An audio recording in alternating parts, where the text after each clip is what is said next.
আসসালামু আলাইকুম, কেমন আছেন সবাই? আজকে আমি খুব সহজেই ঘরেই তৈরি করে ফেললাম টমেটো সস। আপনারাও এই বাজারের মতন, ঠিক বাজারের কেনার মতন এই টমেটো সস খুব সহজেই ঘরে তৈরি করে ফেলতে পারবেন। আপনারা যদি আমার এই রেসিপিটা দেখেন, একদম সহজেই এই ঘরোয়া পদ্ধতিতে এই টমেটো সসটা আপনারা তৈরি করতে পারবেন। এখানে আমি বাজার থেকে কিনে আপনার 2 কেজি টমেটো নিচ্ছি। এখানে আমি 2 কেজি টমেটো দিয়ে আজকে এই টমেটো সস তৈরি করব। এখন টমেটো সিজন, আপনারা অল্প দামে এই টমেটোগুলো পাবেন। আর এই টমেটো দিয়ে টমেটো সস বানিয়ে রাখলে সারা বছরই খেতে পারবেন। এই টমেটোগুলো আমি কেটে নিয়েছি। এখন এই টমেটো আমি সিদ্ধ করার জন্য একটি পাতিলে বসিয়ে দিব। এখানে আমি একটি পাতিল নিয়েছি। এই পাতিলের মধ্যে এই টমেটোগুলো ঢেলে দিব। এই টমেটোগুলো ভালো করে সিদ্ধ হওয়ার জন্য আমি অল্প একটু পরিমাণে পানি দিয়ে নিব। আর একটি ঢাকনা দিয়ে এই পাতিলটা আমি ঢেকে দিব। বেশ কিছুক্ষণ আমি এই ঢাকনা দিয়ে ঢেকে টমেটোগুলো ভালো করে সিদ্ধ করে নিয়েছি। টমেটোগুলো আমার ভালো করে সিদ্ধ হয়ে এসেছে। এই টমেটোগুলো আমি একটু ঠান্ডা করে নিব। আর একটু ঠান্ডা করার পর আমি এই টমেটোগুলো ভালো করে ছাঁকনা দিয়ে ছেঁকে নিব। আমার টমেটোগুলো ভালো করে ঠান্ডা হয়ে এসেছে। এখন আমি একটি ছাঁকনার সাহায্যে এই সিদ্ধ টমেটোগুলো ভালো করে ছেঁকে নিব। এই টমেটোগুলো আমি ভালো করে চেটকিয়ে নিয়েছি। এখন আমি এগুলো ছেঁকে নিব। আপনারা পারলে ব্লেন্ডার দিয়ে আপনারা ব্লেন্ডার করে নিতে পারেন, কিন্তু আমার ব্লেন্ডার নেই, সেজন্য আমি এই ছাঁকনা দিয়ে ভালো করে ছেঁকে নিতেছি।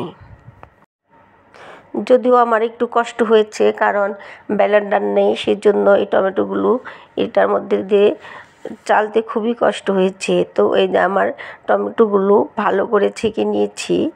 আর যে উপরের ছোবলাগুলো ছিল সেগুলো ফেলে দিয়েছি। এখন আমি এই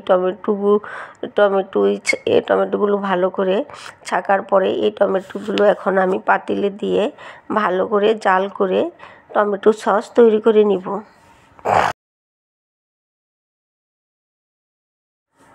এই টমেটোর এইগুলো আমি এখন ভালো করে জাল করে নিয়েছি। এখন এর মধ্যে দিয়ে দিব পরিমাণ মতন চিনি। আর এর মধ্যে এখন আমি দিয়ে দিব 1 চামচ পরিমাণ লবণ। আর এই টমেটো সসগুলো একটু ঝাল ঝাল করার জন্য এর মধ্যে দিয়ে দেবো আমি 1 চামচ মরিচের গুঁড়ো। আর আমি কর্নফ্লাওয়ার একটু গুলে নিয়েছি। এখন আমি এর মধ্যে দিয়ে দিব কর্নফ্লাওয়ার।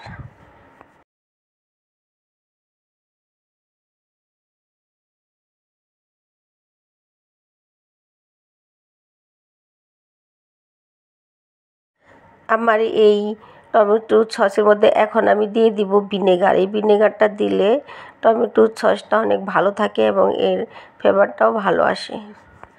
ভিনেগারটা দেওয়ার কারণে এই টমেটো সসটা অনেক দিন পর্যন্ত সংরক্ষণ করে রাখা যাবে এবং এটা কোনো নষ্ট হবে না।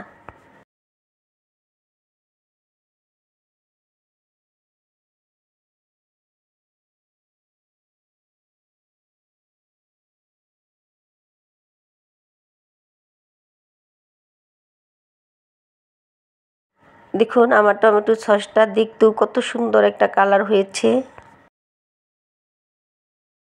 আপনারা এভাবে সহজেই বাড়িতে অল্প সময়ের মধ্যে এই টমেটো সসটা তৈরি করতে পারবেন আর অনেক দিন পর্যন্ত সংরক্ষণ করে খেতে পারবেন।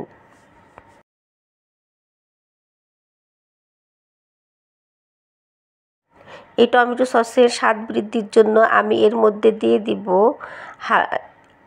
1 চামচ পরিমাণ বিট লবণ।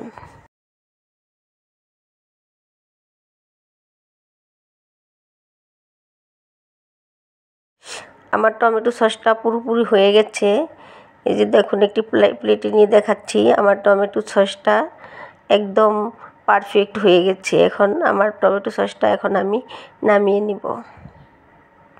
খুবই সহজে এই ঘরোয়া পদ্ধতিতে রেসিপিগুলো পেতে চাইলে আমার এই চ্যানেলটি অবশ্যই সাবস্ক্রাইব করে রাখবেন।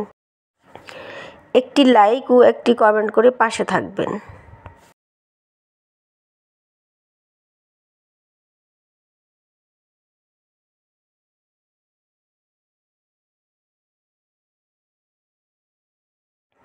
সকলের সুস্থতা ও মঙ্গল কামনা করে আমি আজকের মতো বিদায় নিচ্ছি।